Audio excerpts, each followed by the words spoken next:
ગુજરાતના ભાવનગરની અંદર છેલ્લા 2 દિવસથી આ એક મામલો ગુણગુણાઈ રહ્યો હતો, અંદરો અંદર ચર્ચાઓ થઈ રહી હતી, પણ જ્યારે આ આખો મામલો બહાર આવ્યો ત્યારે અત્યારે રાજ્યની પોલીસ છે તે પણ દોડતી થઈ છે। મામલો છે કે ભાવનગરની અંદર લઠ્ઠાકાંડ થયું। લઠ્ઠાકાંડની અંદર અત્યારે અધિકૃત રીતના 2 લોકોના મોત થઈ ચૂક્યા છે, બિનસત્તાવાર રીતના 4 લોકોના મોત થયા હોય તેવી માહિતી સામે આવી રહી છે। પણ રાજ્યની અંદર આ પહેલો એવો કિસ્સો છે કે અંગ્રેજી દારૂ પીધા બાદ લઠ્ઠાકાંડ થયો હોય ને મોત થયા હોય। અત્યાર સુધીમાં લગભગ 6-7 વખત લઠ્ઠાકાંડ ગુજરાતમાં થઈ ચૂક્યા છે, પણ આ લઠ્ઠાકાંડમાં જે પોલીસે તાબડતોડ માહિતી જાહેર કરી હતી કે મધ્યપ્રદેશના ઉજ્જૈનથી રોયલ સ્ટગ નામનો દારૂ અહીંયા લાવવામાં આવ્યો હતો। કટિંગ દરમિયાન જે લોકોએ દારૂ પીધો ને મોત થયું। ખરેખર અત્યારે જે આખો ભાંડો ફૂટ્યો છે ત્યારે માહિતી સામે આવી છે કે આ લઠ્ઠાકાંડની અંદર જે દારૂ છે તે ઉજ્જૈનથી નહોતો લાવવામાં આવ્યો। આ દારૂ એ ભાવનગરના વર્તેજની અંદર જ બની રહ્યો હતો। ટ્રાયલ ટેસ્ટિંગની અંદર જ આ લઠ્ઠાકાંડ થતા અનેક લોકોના મોત થયા છે। પોલીસે શા માટે આ મામલો છે તે દબાવવાનો પ્રયાસ કર્યો અને અંતે કઈ રીતના ભાંડો ફૂટ્યો તેની આજે કરવી છે વાત।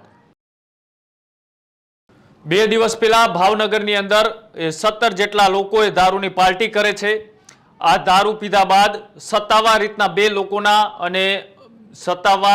2 લોકોના મોત અને હજુ કેટલાક સારવાર હેઠળ છે। માહિતી એવી સામે આવી રહી છે કે 4 લોકોના મોત થઈ ચૂક્યા છે।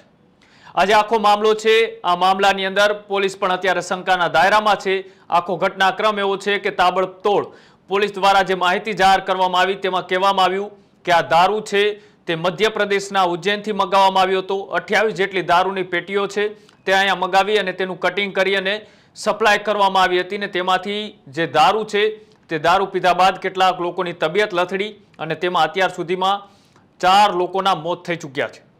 આજે આખો ઘટનાક્રમ છે, ત્યારબાદ પોલીસ છે તે તાબડતોડ ત્યાં પૂછપરછ શરૂ કરે છે, દારૂની પેટીઓ શોધવાના પ્રયાસો શરૂ કરે છે અને ત્યાં સુધીની અંદર એક વ્યક્તિનું સૌથી પહેલા જે મોત થાય છે, યાદવ નામનો વ્યક્તિ કે જેમની ડેડ બોડી તેમનો પરિવારે મધ્યપ્રદેશ લઈને પહોંચી જાય છે। ત્યાં સુધી આ મામલો છે તે દબાવવાનો પ્રયાસ કરવામાં આવે છે અને ત્યારબાદ આખો ઘટનાક્રમ છે એમાં તાબડતોડ લોકોને છે તે હોસ્પિટલમાં દાખલ કરવા પડે છે અને હોસ્પિટલમાં દાખલ કર્યા બાદ આ મામલાની અંદર જે આનો માસ્ટરમાઇન્ડ છે ગૌતમ સોલંકી એ સામે આવે છે। ગૌતમ સોલંકી એ પોતાનું મોઢું ખોલે છે, આખો ઘટનાક્રમનો ખુલાસો કરે છે। ત્યારે માહિતી બહાર આવે છે કે આ જે લઠ્ઠાકાંડ થયો છે, આ લઠ્ઠાકાંડમાં જે દારૂ એ મધ્યપ્રદેશના ઉજ્જૈનથી મંગાવવામાં આવ્યો હોવાની વાત હતી, તેના બદલે દારૂ ભાવનગરના વર્તેજની અંદર જ બની રહ્યો હતો। પહેલી વખત એ દારૂ બનાવવા માટે જે 4 જેટલા લોકો છે તેને મધ્યપ્રદેશથી અહીંયા બોલાવવામાં આવ્યા હતા। દારૂ એ 300 બોટલ બનાવવામાં આવ્યો હતો। 300 બોટલનું આ ટેસ્ટિંગ હતું અને તેમાં મિલાવટની અંદર કાંઈક ગડબડ થતા જે લોકોએ પેલા ટેસ્ટિંગનો દારૂ પીધો હતો તેમાંના કેટલાક લોકોની તબિયત લથડી, કેટલાકને અત્યારે દાખલ કરવા પડ્યા છે, અતિ ગંભીર પરિસ્થિતિમાં છે અને ત્યાં સુધીની વાત છે કે ત્યાંની સ્થાનિક પોલીસ છે, આ સ્થાનિક પોલીસ આ મામલો દબાવવાનો પ્રયાસ કરતી હતી કેમ કે જે એક વ્યક્તિનું યાદવ નામના વ્યક્તિનું મોત થયું, તેમનો પરિવાર તેમની ડેડ બોડી લઈ અને છેક મધ્યપ્રદેશ પહોંચી ગયો। ત્યાં સુધી આ પોલીસે આ તમામ વસ્તુઓ છે તેને ક્યાંક ને ક્યાંક ગંભીરતાથી ન લીધી અને પછી આ મામલો આખો ગૃહ વિભાગ સુધી પહોંચ્યો। ગૃહ વિભાગે તાબડતોડ એરપોર્ટ ઉપર જ રાજ્યના નાયબ મુખ્યમંત્રીએ બેઠક બોલાવી, એસએમસીના એસપી મયુર ચાવડાનાની તપાસ સોંપવામાં આવી। રાતના 2 વાગે તાબડતોડ ભાવનગર પહોંચે છે। ભાવનગરના રેન્જ આઈજી અને સાથે જ ભાવનગરના એસપી સહિતના પોલીસ અધિકારીઓ તાબડતોડ મિટિંગોનો દોર શરૂ કરે છે। પણ જે આખો આ ઘટનાક્રમ છે, આ ઘટનાક્રમમાં અત્યાર સુધી પોલીસ કહેતી હતી કે જે આ દારૂ છે ઇંગ્લિશ દારૂ એ મધ્યપ્રદેશના ઉજ્જૈનથી મંગાવવામાં આવ્યો હતો, પણ દારૂ ઉજ્જૈનથી નહોતો મંગાવવામાં આવ્યો। દારૂ બનાવવા માટેના કારીગરો ઉજ્જૈનથી એટલે કે મધ્યપ્રદેશથી બોલાવવામાં આવ્યા હતા અને ભાવનગરના વર્તેજની અંદર જ આ દારૂ છે તે બની રહ્યો હતો। ભાવનગરના વર્તેજની અંદર દારૂ બનતો હતો ત્યારે પોલીસ ક્યાં હતી?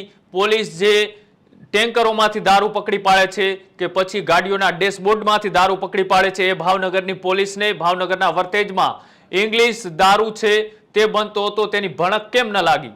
કેમ કોઈ પોલીસ અધિકારીના સેટિંગ સાથે આ દારૂ છે તે બની રહ્યો હતો કે કેમ, તે પણ અત્યારે શંકાના દાયરામાં છે અને સાથે સાથે અત્યારે જે તપાસ ચાલી રહી છે આ તપાસની અંદર કેટલાક બુટલેગરોને પણ પોલીસે ઝડપી પાડ્યા છે।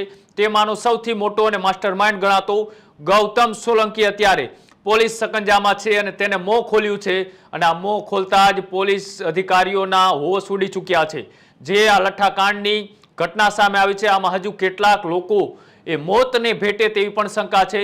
પણ જે ગુજરાતની અંદર ગાંધી અને સરદારના ગુજરાતમાં દારૂબંધીની વાત કરતા અધિકારીઓ એ અત્યારે આ સિસ્ટમ ફેલિયર છે તે સ્પષ્ટપણે માની શકાય. કેમ કે વર્ષો થયા ગુજરાતમાં દારૂબંધી હોવા છતાં પણ વારંવાર લઠ્ઠાકાંડ થાય છે. તેમ છતાં આ સિસ્ટમ છે તે કેમ નથી બદલતી એ પણ સવાલ ઉઠી રહ્યા છે. વારંવાર એ પોલીસ એવો દાવો કરે છે કે અબજો અને કરોડો રૂપિયાનો દારૂ પોલીસ દ્વારા પકડવામાં આવે છે. તો શું દારૂ પકડવો એને સફળતા માનવી કે પછી આટલો દારૂ એ વારંવાર એનો આંકડો વધતો જાય છે પકડવાનો તેને નિષ્ફળતા માનવી? કેમ કે 2024ની વાત કરીએ તો 2024ની અંદર 82 લાખ જેટલી બોટલે દારૂની પકડાઈ હતી અને આંકડો ઘટવો જોઈએ તેના કરતાં 2025માં દારૂની બોટલ પકડાવાનો આંકડો 1 કરોડને પાર અત્યારે થઈ ચૂક્યો છે. અને અત્યારે જો સરેરાશ વાત કરીએ તો ગુજરાતમાં હર ચોથી સેકન્ડે એક દારૂની બોટલ છે તે પકડાઈ રહી છે. આ દારૂબંધીની વાતો વચ્ચે આને સિસ્ટમ ફેલિયર માનવી કે પછી અધિકારીઓની સાઠગાંઠ અને હપ્તા રાજ વચ્ચે ચાલતો આ દારૂનો વેપાર છે તેને મોટો માનવો? હવે અત્યારે આ તપાસ પોલીસ અધિકારીઓ તો કરી રહ્યા છે. છેક મામલો એ ગૃહ વિભાગ સુધી પહોંચતા અધિકારીઓ છે તે પણ દોડતા થયા છે. જોવાનું રહેશે કે આગામી કલાકોની અંદર શું મોટો ખુલાસો થાય છે. આ દારૂની ફેક્ટરી એ ધમધમવાની તૈયારીઓમાં હતી પણ પેલા જ લોટની અંદર એટલે કે 300 બોટલની અંદર કેટલાક લોકો આને મોતને ભેટ્યા છે. પોલીસ અધિકારીઓ હવે શું કાર્યવાહી કરે છે અને હજી શું મોટા ખુલાસા થાય છે તે પણ જોવાનું રહેશે. જોતા રહેજો ન્યૂઝરૂમ ગુજરાત. નમસ્કાર. ખેડૂત ભાઈઓ છે ખેતરમાં ડ્રોન ઉડાવતા હોય છે ત્યારે આપણે એક પ્રશ્ન સતાવતો હોય છે કે જે આપણે અત્યાર સુધી જીપીએસ ટેકનોલોજી વાળા ડ્રોન વાપર્યા છે જેથી કરીને મોબાઈલ ટાવર છે અથવા તો હાઈ ટેન્શન લાઈન પસાર થતી હોય કોઈ વૃક્ષો હોય ત્યારે જે જીપીએસ ટેકનોલોજી વાળા ડ્રોન છે એમાં ટકરાય અને ટ્રેસ થાય છે.